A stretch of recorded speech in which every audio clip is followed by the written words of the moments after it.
তপন বিধানসভার অন্তর্গত বল্লা গ্রাম পঞ্চায়েতের হরিহরপুর এলাকায় কাষ্টকর মারাংবুড়ু ফুটবল ক্লাবে প্রায় 50 জন যুবক তৃণমূল কংগ্রেস ছেড়ে বিজেপিতে যোগদান করল। শুক্রবার অনুষ্ঠিত এই যোগদান পর্ব ঘিরে এলাকায় রাজনৈতিক মহলে চাঞ্চল্য ছড়িয়েছে। জানা গিয়েছে, দীর্ঘদিন ধরে স্থানীয় স্তরে বিভিন্ন ইস্যু নিয়ে অসন্তোষ বাড়ছিল যুবকদের মধ্যে। তাদের দাবি, উন্নয়নমূলক কাজ এবং কর্মসংস্থানের অভাব সহ একাধিক বিষয় নিয়ে ক্ষোভ জমেছিল। সেই কারণে তারা দল পরিবর্তনের সিদ্ধান্ত নেয়।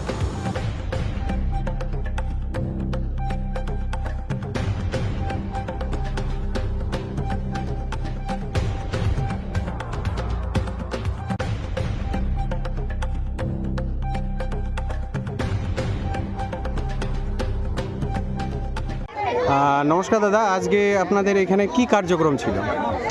এখন তপন বিধানসভার অধীন বল্লা অঞ্চলের হরিহরপুর বুথে আর কাষ্টগড় মারাংবুড়ু ফুটবল ক্লাব এর প্রায় 50 জন সদস্য আজকে তৃণমূল ছেড়ে ভারতীয় জনতা পার্টিতে যোগদান করলেন।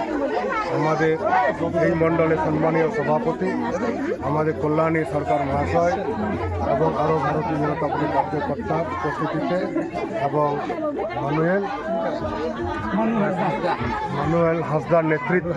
মানু হাসদার নেতৃত্বে আজকে এই ক্লাবের প্রায় সমস্ত যে সদস্য আজকে ভারতীয় জনতা পার্টিতে সামিল। ধন্যবাদ। তো আগে কোন দল করতেন? আগে প্রথমত আমরা বামফ্রন্ট থেকে টিএমসিতে গেছিলাম। টিএমসিতে কোনো সুযোগ সুবিধা না পাওয়ার কারণে এখন বর্তমান যে সরকার রয়েছে আমাদের সর্বভারতীয় জনতা পার্টি, কেন্দ্রতে আমাদের সরকার রয়েছে নরেন্দ্র মোদী, সেই সাপোর্টের আশায় আমরা বর্তমানে বিজেপি সরকারের যোগ দিয়েছি। আচ্ছা, ধন্যবাদ দাদা।